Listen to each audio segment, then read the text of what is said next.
falar aqui para a Associação Comercial de São Paulo é um prazer pessoal, né, e uma honra, tanto acadêmica quanto cívica. Eu recebi há poucos dias um convite para fazer uma palestra aqui em São Paulo sobre essas três estelares figuras do princípio constitucional da segurança jurídica, as estelares figuras do direito adquirido, do ato jurídico perfeito e da coisa julgada. Esse convite foi feito pelo amigo, certamente comum aqui de muitas pessoas, admirável jurista e literato, Ives Gandra. Ele me encaminhou um parecer jurídico do professor português, constitucionalista, né, consagrado, José Joaquim Gomes Canotilho. O parecer foi impresso e versa exatamente esse tema conjugado do direito adquirido, do ato jurídico perfeito e da coisa julgada em matéria de meio ambiente, em matéria ambiental. E a publicação vem com o prefácio do próprio Ives Gandra, esse querido amigo de que falo aos senhores. E aqui, o professor Ives Gandra faz vou usar de uma linguagem digital, um link, né, um vínculo, um elo, enfim, inicialmente, um elo entre economia de mercado e regime jurídico estável e economia de mercado. Ao fazer esse liame, o professor Ives Gandra cita dois economistas laureados, né, com o Prêmio Nobel de Economia, Ronald Coase e David North. E, de fato, não pode haver economia de mercado senão à luz de um regime jurídico estável, né, que propicie segurança, estabilidade, uma certa fixidez ao planejamento dos empresários. Os empresários são empresários por vocação, não é por gosto e jeito de produzir bens, de prestar serviços e de criar mecanismos de intermediação mercantil.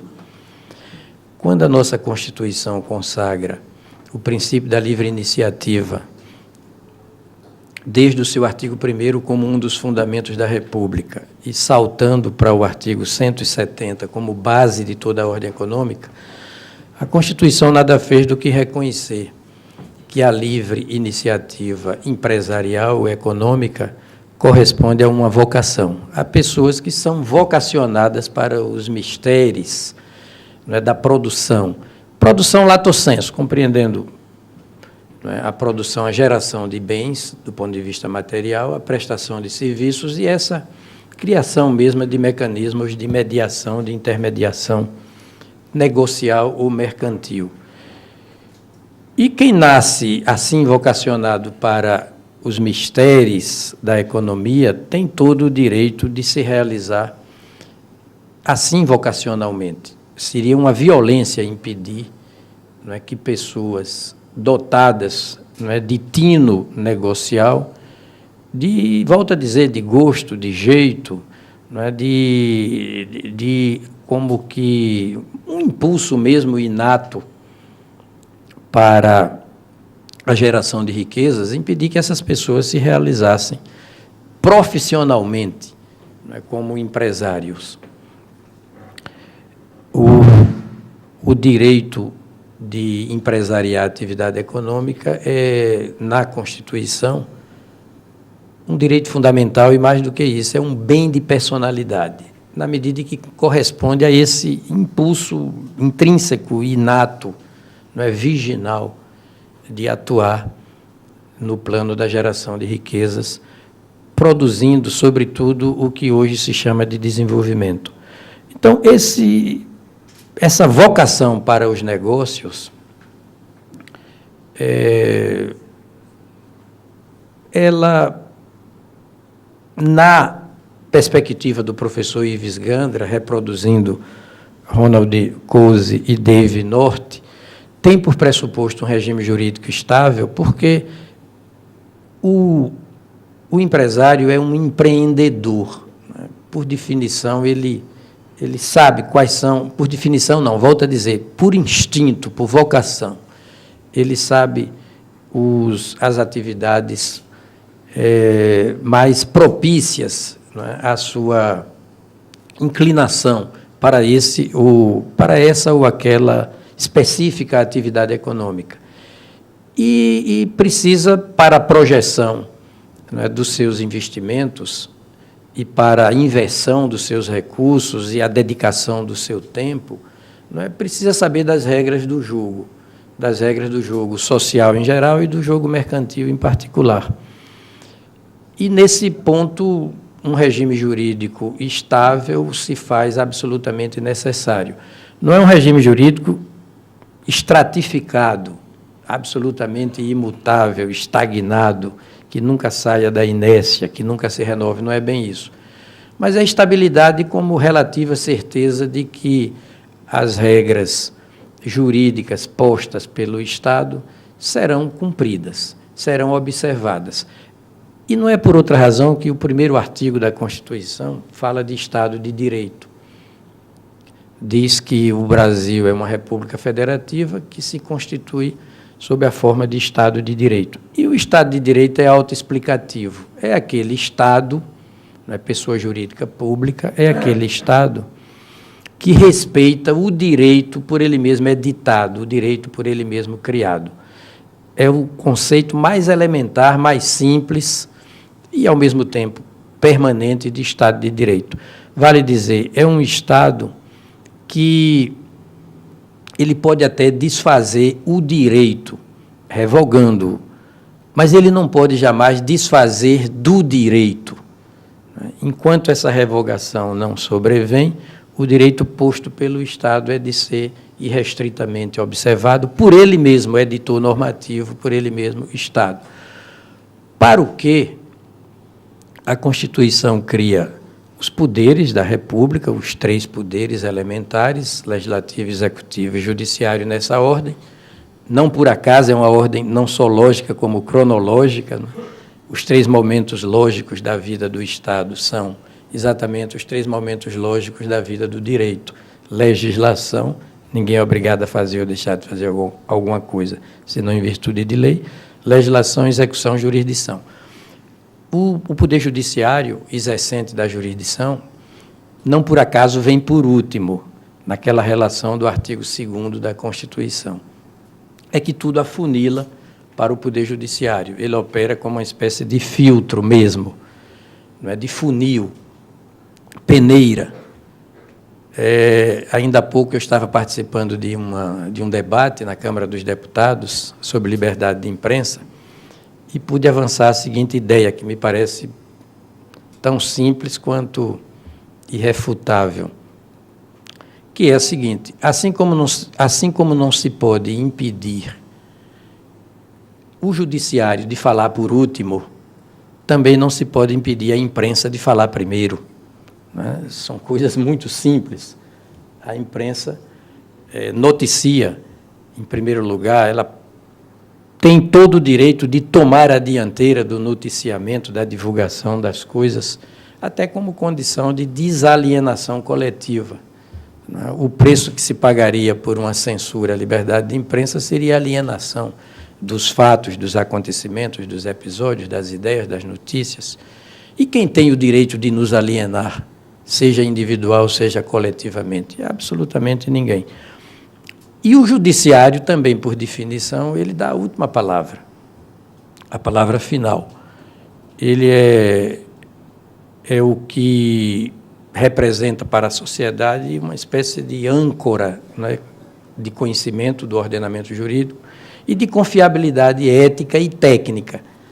O judiciário cumpre esse papel de assegurar a todos a irrestrita observância da ordem jurídica no limite das controvérsias amistosamente conciliáveis. Não é? Quando não dá mais para conciliar no plano da persuasão, as portas do judiciário estão abertas para os contendores. E o judiciário, não pode deixar de julgar, é diferente do legislativo, que não pode ser obrigado a legislar, mas o judiciário é obrigado a julgar. Então, ele resolve o conflito no plano das controvérsias factuais entre sujeitos, Paris e Menelau disputando a posse de Helena, e o judiciário também resolve as teses jurídicas, né, mediante as ações de controle abstrato de constitucionalidade, as chamadas ADIM, Ação Direta de Inconstitucionalidade, ADC, Ação Declaratória de Constitucionalidade, e a DPF, Arguição de Descumprimento de Preceito Fundamental. Então, esse primeiro link de que fala o professor Ives Gandra, citando Ronald Coase e David North, é absolutamente verdadeiro.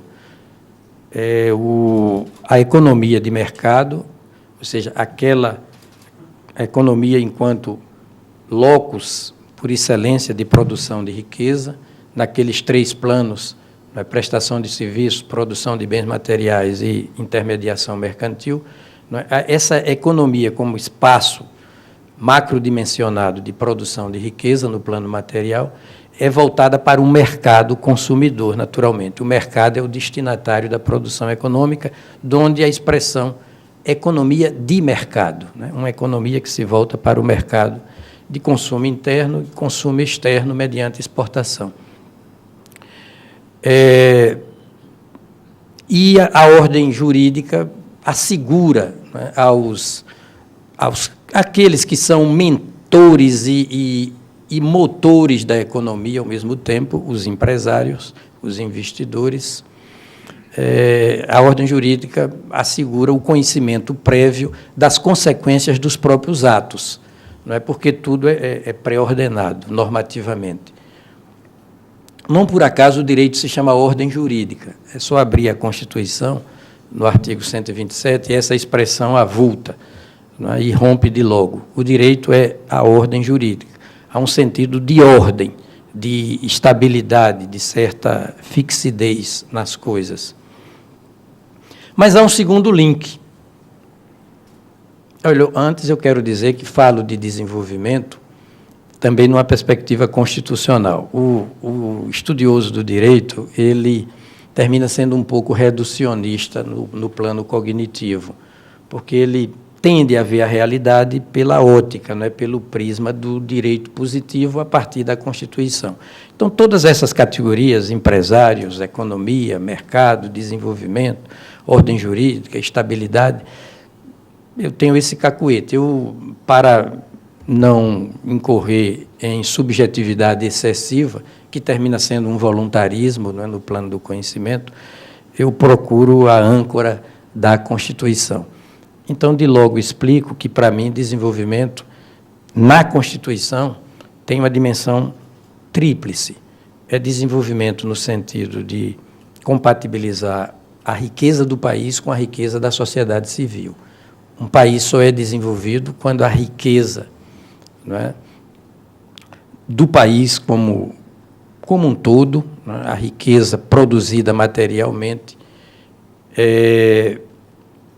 se estende, né, rende os seus frutos e distribui esses frutos com a população por inteiro, numa espécie de aproximação sucessiva. O princípio da igualdade não é absoluto, mas é possível criar uma situação geral de vida de igualdade aproximativa. Então, quando a riqueza do país corresponde com a riqueza da população, nós temos o primeiro significado de desenvolvimento.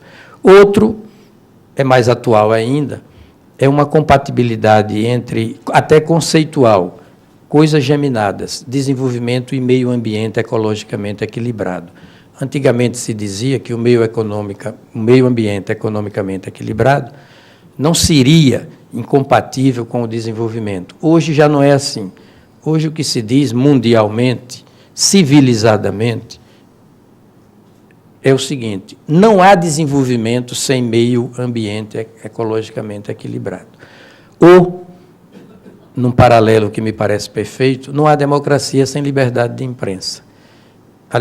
Há pouco tempo eu vi um governante sul-americano dizer algo perigoso. ele disse: a liberdade de imprensa não é incompatível com a democracia. Ora, dizer isso é muito pouco, né? A radicalização conceitual aí se impõe. Não há democracia sem liberdade de imprensa e liberdade em plenitude, a rechaçar, portanto, qualquer tentativa de censura prévia. Censura prévia que é uma camisa de força do pensamento, é um emparedamento, é o bloqueio até da livre circulação das ideias, das notícias, dos fatos, enfim. E desenvolvimento também como um estado de crescimento material, econômico, produtivo, sem temerária dependência externa. Um país só é verdadeiramente desenvolvido, parece até um conceito paradoxal, antiglobalizante, antiplanetário, mas ainda hoje prevalece esse conceito de que o dever de cada país é impedir uma dependência excessiva dos mercados externos, de economias externas, de países outros dotados das respectivas soberanias, porque quando um país monta o seu aparelho produtivo com excessiva dependência externa, com temerária dependência externa, o conceito de desenvolvimento fica quebrantado, fica fragilizado. São os 3 sentidos que eu enxergo para o desenvolvimento à luz da Constituição. Mas o segundo link, o segundo vínculo operacional, também citado por Ives Gandra e por esses 2 economistas laureados, recorrentemente citados nessa minha breve exposição, é de que há um vínculo entre regime jurídico estável e democracia. Isso me parece também digno de toda a nossa atenção. Primeiro link, não pode haver economia de mercado sem regime jurídico estável.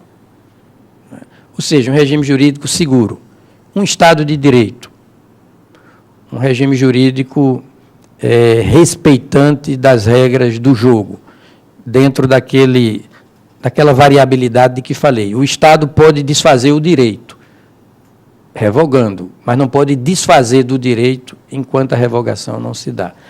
E esse segundo link é entre regime jurídico estável e democracia. E aí,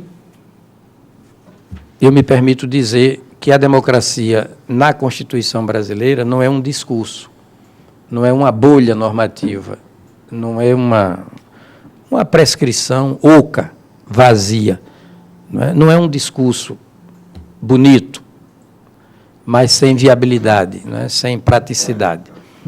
A nossa Constituição fez da democracia, de fato, fez da democracia a sua menina dos olhos. Porque desde o preâmbulo está dito, com todas as letras, e temos aqui alguns eminentes constituintes. O presidente Marco Maciel foi constituinte, não foi, presidente? O Jorge Bornhausen foi constituinte, não sei se há mais alguém aqui, a Fife Domingos, Guilherme, não sei se está aqui, José Jorge, querido amigo pessoal, a quem muito admiro e a quem muito quero. Ele foi constituinte. Está dito lá no preâmbulo. Heráclito também foi constituinte, perfeito.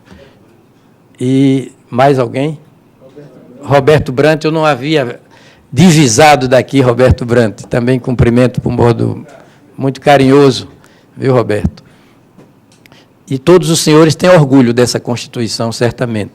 São quase 25 anos de promulgação do Magno Texto brasileiro. Nós faremos isso agora no dia 5 de outubro, um quarto de século. Um quarto de século, é um feito para o Brasil. Todos temos hoje orgulho da Constituição, porque agora é que ela se faz conhecida. Eu comentava ontem com o presidente Marco Maciel e o querido amigo Jorge Bornhausen que a perspectiva histórica, analítica, é exatamente igual à perspectiva óptica, do fotógrafo. Precisa de uma certa distância para entrar em foco. A perspectiva do fotógrafo, que é óptica, precisa de uma distância física. A perspectiva histórica, que é analítica, precisa de uma distância temporal. O optimum visual, seja fisicamente, seja analiticamente, necessita de uma certa distância entre o sujeito e o objeto. Entre o sujeito cognoscente, numa linguagem aristotélica, e o objeto cognoscível.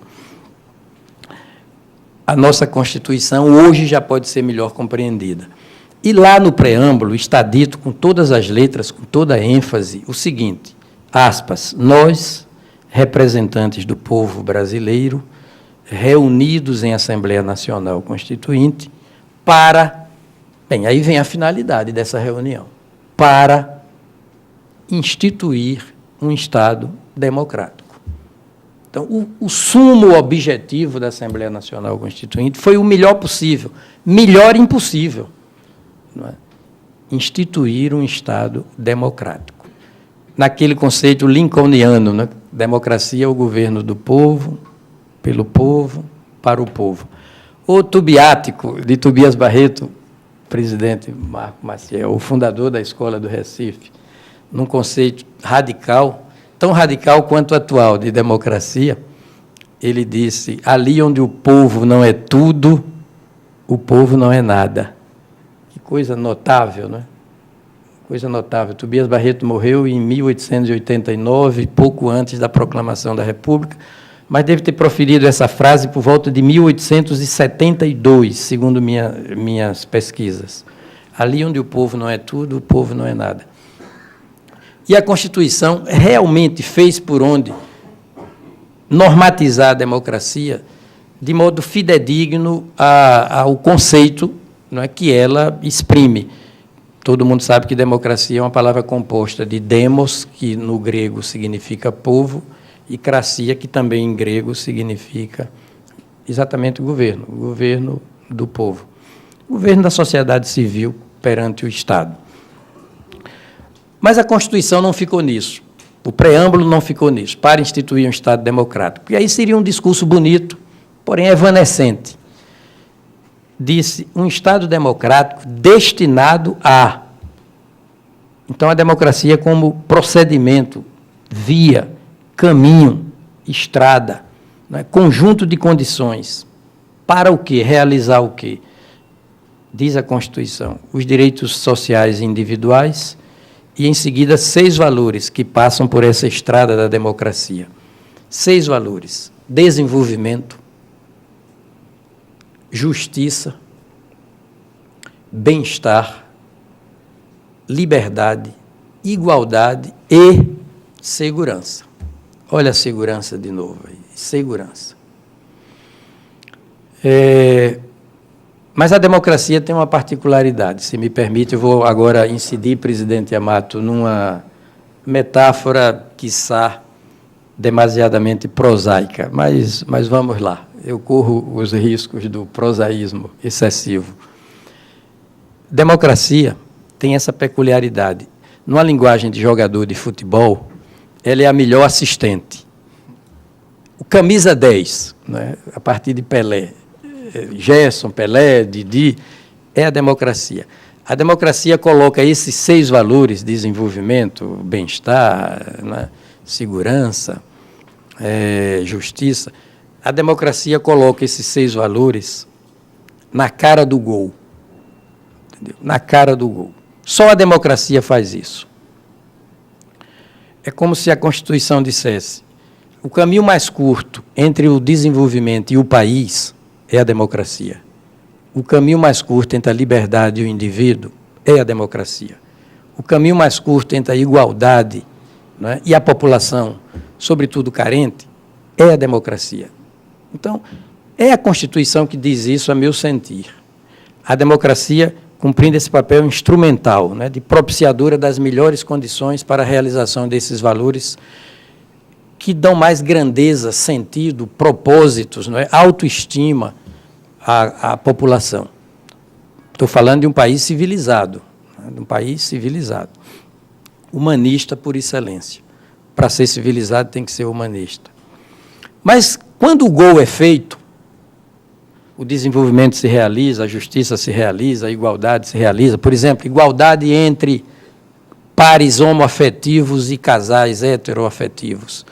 Quando a liberdade de imprensa se realiza em plenitude, sem que o governo possa puxá-la pelo cós da saia ou pelo cós da calça, conforme se prefira, aí a democracia resplende reluz em cada um desses valores concretamente realizados. É como se o árbitro da partida de futebol dissesse: o gol realizado pelo desenvolvimento, pela justiça, pela liberdade, pela igualdade, o gol é de dupla autoria. E lá na súmula do árbitro, quem fez o gol? A democracia ao lado do desenvolvimento, da igualdade, da liberdade, da transparência, da impessoalidade, da eficiência, da legalidade. Em suma, a democracia é meio e é fim. Tem uma dimensão instrumental, procedimental, mas tem uma dimensão substancial. Ela é coautora de cada gol no plano dos valores. Daí porque Churchill, né, disse aquela frase tão famosa: a democracia é o pior de todos os regimes, é o pior dos regimes políticos, salvo todos os outros. Ou seja, a democracia é igual a concurso e a licitação. Tem defeitos? O concurso público tem defeitos? A licitação tem defeitos? Tem. Mas já se concebeu algo melhor? Não.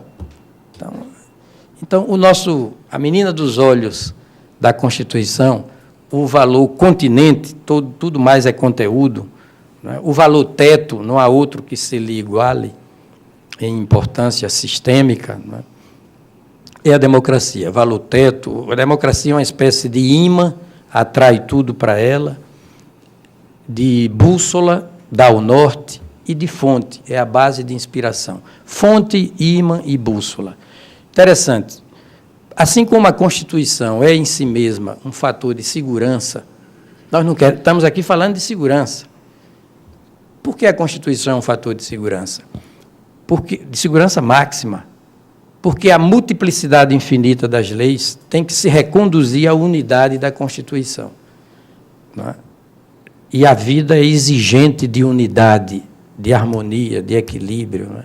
A vida precisa, não é estagnação, não é? Há um dinamismo também nessa estabilidade. Mas a vida é exigente de unidade. O espermatozoide e o óvulo são polaridades que se unificam na figura do zigoto. Né? O zigoto, o embrião dos primeiros dias, é o ponto de unidade. O céu e a terra, duas polaridades. A linha do horizonte é o ponto de unidade, de confluência, né? Ali aquele ponto onde o céu e a terra se tocam. É o terceiro elemento, promotor da unidade, do equilíbrio, do visual de conjunto. Heráclito chegava a dizer, e Heráclito foi um pré-socrático. Ele nasceu no ano de 540 a.C. e morreu no ano de 480. Olha aí, senador Heráclito. Eu tenho para mim, modestamente, que Heráclito foi o maior de todos os filósofos. Por quê? Porque as tiradas de Heráclito, os trocadilhos, as proposições, os fragmentos que nos sobraram de Heráclito, que chegaram até nós, tudo é confirmado pela física quântica e pela neurociência. Heráclito é o mais atual de todos os filósofos gregos, superior a Sócrates. Ele está bem conservado.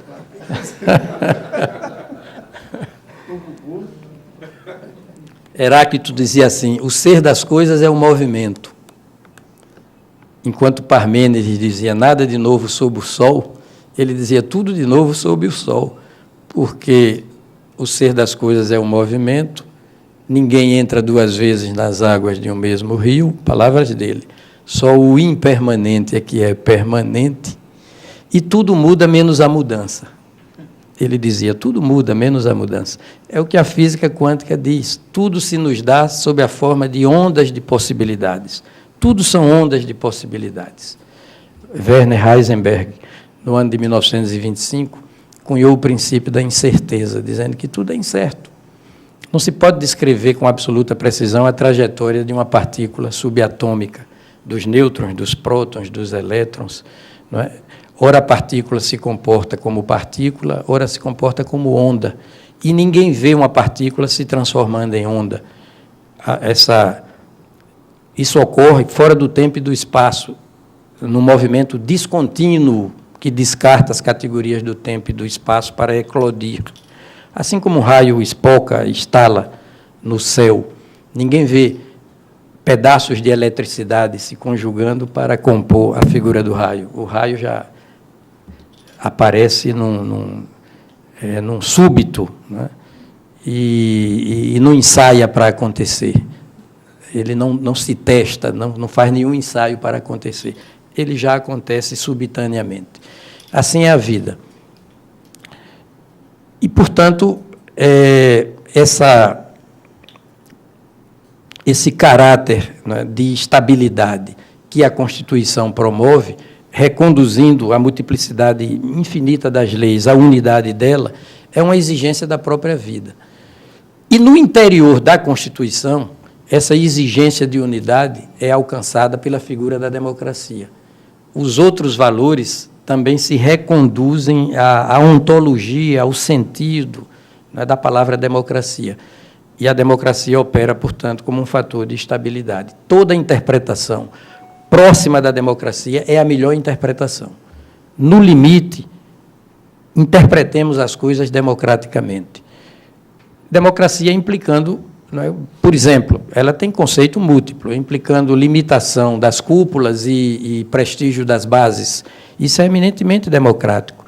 Todas as vezes que limitamos as cúpulas e prestigiamos as bases, estamos caminhando na direção da democracia. Democracia é tirar, digamos, a sociedade civil, o povo, tirar o povo da plateia e colocá-lo no palco das decisões que lhe digam respeito, das decisões coletivas. Isso é democracia. Democracia é um movimento que o poder político assume descendentemente. Não, é ascendentemente, vem de baixo para cima, não vem de cima para baixo.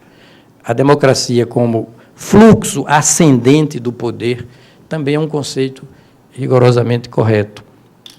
Todas as vezes que interpretamos uma norma jurídica na perspectiva desse valor teto, desse valor continente, desse valor ímã da democracia, nós estamos interpretando tecnicamente correto o dispositivo. O dispositivo jurídico é posto pelo legislador, lógico, mas, metaforicamente, ele é como uma ostra. A norma é a pérola. Não adianta procurar a norma, a pérola, senão dentro de uma ostra, o dispositivo. E o que faz o intérprete é usar, digamos, também metaforicamente, o estilete da sua interpretação para abrir a ostra e dela desentranhar a pérola que se chama norma jurídica. Então, dentro da Constituição, o fator de unidade está na democracia. Presidente, eu vou concluir dizendo que este ano de 2013 é o ano do primeiro quarto de século dessa Constituição, que nos confere o mais honroso dos diplomas, um diploma coletivo. Essa Constituição, a partir desse valor máximo da democracia, ela nos confere o diploma de país primeiro-mundista. O Brasil é juridicamente um país primeiro-mundista, graças a essa Constituição. Essa Constituição está promovendo, aos pouquinhos, à medida que nós a conhecemos melhor, né, penetramos na sua intimidade estrutural e dali vamos debulhando conceitos mais precisos, juridicamente falando, essa Constituição está nos caminhando naquela direção civilizada que se poderia chamar de apogeu da institucionalidade. Nós estamos nos habituando a pensar institucionalmente. Estamos fugindo dos personalismos, né, tão perigosos, porque implicam populismo, né, o culto às personalidades de ordinário descamba para o caudilismo, o populismo, né, o fisiologismo, a fidedignidade, não a ideias, mas a pessoas, a ação entre amigos. Né, e isso não é programático, isso não é ideológico, isso não é politicamente filosófico. Né. O ideal é que a vida gravite na órbita das instituições, tanto públicas quanto privadas. Claro que as instituições também se afirmam a partir de certas personalidades que pensam institucionalmente, né, que pensam coletivamente. não é? Que pessoas que trabalham com ideias civilizadas, não é? Contemporâneas, ideias arejadoras, do ponto de vista dos costumes, inclusive dos costumes políticos. Mas as pessoas passam, os líderes passam. Né? Ainda ontem também conversávamos, não era, presidente Bornaldo, sobre corrupção. Quando a corrupção é sistêmica, enquadrilhada, né, ela é uma declaração de guerra, né, ao Estado de Direito e, sobretudo, aos valores sociais, aos direitos sociais, porque a falta do dinheiro desviado por efeito da corrupção, não é, deixaremos de ter estradas, escolas, merenda escolar, casas populares, não é, remédios, né, hospitais, etc. Nós dizíamos ainda isso ontem. E Ulisses Guimarães, um líder extraordinário que tanto concorreu para o fortalecimento das instituições e para a elaboração, promulgação dessa carta, que ele apropriadamente chamou de Constituição Cidadã, Ulisses Guimarães disse: a corrupção é o cupim da República. É o cupim da República. E ela tem, a corrupção, uma resposta nessa Constituição que eu não conheço em nenhum outro país com tanto vigor. No parágrafo 4º do artigo 37 da Constituição está dito assim: os atos de improbidade administrativa importarão a perda da função pública, a suspensão dos direitos políticos, a indisponibilidade dos bens, o ressarcimento ao erário, ou seja, a Constituição rima erário com sacrário, vírgula, sem prejuízo da ação penal cabível. Quer dizer, que Constituição, né, primorosa. Sabe que um dos maiores pontos de fragilidade estrutural do nosso país, historicamente, é a corrupção. E deu uma resposta, né, de combate à corrupção que eu não conheço em nenhum outro país com tanta eficácia, pelo menos teoricamente.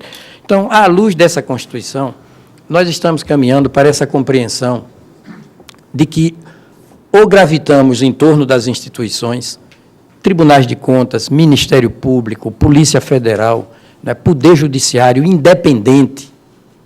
Não basta ter um Poder Judiciário, é preciso que ele seja rigorosamente independente. E é preciso muita coragem para assumir a independência no âmbito do Judiciário, porque, historicamente, também nós somos submissos. Né? A Revolução Francesa se fez também contra os juízes, porque os juízes, à época, eram da copa e da cozinha dos governantes coroados, diferentemente da Inglaterra. A Revolução Liberal Inglesa, 100 anos antes da Revolução Francesa, apenas não alcançou o mesmo prestígio universal. A Revolução Inglesa se fez com os juízes, porque os juízes eram razoavelmente independentes, eram confiáveis. E porque eram confiáveis, lá, os precedentes judiciais têm mais força do que as leis. E na França, porque os juízes não eram confiáveis, as leis têm precedência sobre as decisões judiciais. Os juízes só podem decidir segundo as leis.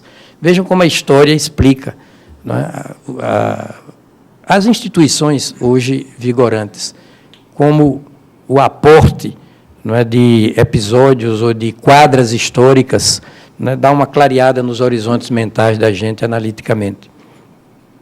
De sorte que o maior patrimônio hoje, o maior patrimônio objetivo do povo brasileiro, o maior patrimônio imaterial do povo brasileiro, do ponto de vista documental, é essa Constituição. Se queremos refundar o país, e estamos refundando, é a partir dessa Constituição, que é o fator de segurança máximo. Eu estava, no dia da minha posse, eu disse isso lá no Supremo, eu estava numa das ruas de Brasília, me dirigindo com meu filho mais velho, 23 anos, né, e minha esposa a um restaurante, Dudu Camargo, e eu fui interpelado, abordado, vou falar, incidir no galicismo, abordado, por um morador de rua que eu já conhecia. E ele chegou para mim, um homem bonito, alto, bem apessoado, por algum motivo ele estava ali experimentando uma vida marginal. Ele chegou para mim e disse: ministro Aires Brito. Eu fiquei impressionado, né? Ele me conheceu. Ministro Aires Brito, eu estou tomando conta do seu carro. Quando eu voltava do restaurante, estou cuidando do seu patrimônio. Eu disse: muito bem, obrigado, e procurei uma gorjeta para recompensá-lo. Eu não tinha, infelizmente, minha mulher também não, e nem meu filho. O cartão de crédito é o responsável por a gente sair sem dinheiro, né? Bem, então eu, cheio de desculpas, disse a ele: olha, como o senhor vê, desta feita eu não vou poder lhe recompensar, fica para outra vez. Fico lhe devendo. Ele aí altivamente disse para mim: o senhor não me deve nada, ministro. O senhor não me deve nada. Basta cumprir a Constituição. Eu achei isso, não é, de uma beleza, não é? Que coisa impressionante. Ele disse com todas as letras: basta cumprir a Constituição. Quer dizer, que senso, né, alentado, altivo, de civismo. Né? Isso me remeteu até para outra, vou me permitir também dizer outra coisa que talvez seja demasiadamente informal, mas eu vou contar também, para não perder a oportunidade, presidente amado. Eu lancei há uns 18 anos um livro chamado O Perfil Constitucional da Licitação. Mas isso me remeteu a essa época, porque um popular, um cidadão comum, de poucas letras, perceptivelmente, mas um homem educado se aproximou de mim e disse: ministro não, era professor, eu acabei de ouvir pela televisão que o senhor vai lançar um livro aqui no tribunal. Eu disse: é verdade, eu estou descendo do carro para noite de autógrafos. O livro se chamava O Perfil Constitucional da Licitação. Ele aí chegou para mim e disse: eu decorei até o nome do livro que o senhor vai lançar. Eu digo: pois não. Ele aí disse: O Perfil Constitucional da Excitação. É evidente que eu tive que responder: olha, meus conhecimentos na matéria não chegam a tanto. Mas esse episódio de Brasília, né, mostra como o comum do povo já tem uma plena ciência e consciência da importância, não é, estratégica, vital, sustentável, só é estratégico se for sustentável, dessa nossa Constituição. E no interior dessa Constituição, dentro dela, o ímã por excelência, a base de inspiração, o norte definitivo é a democracia. A democracia que tem na liberdade de imprensa a sua irmã siamesa, porque nenhum país civilizado consegue alcançar um estado de plenitude democrática sem um estado de plenitude da liberdade de imprensa.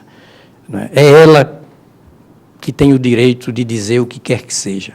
Quem quer que seja numa democracia tem o direito de dizer o que quer que seja.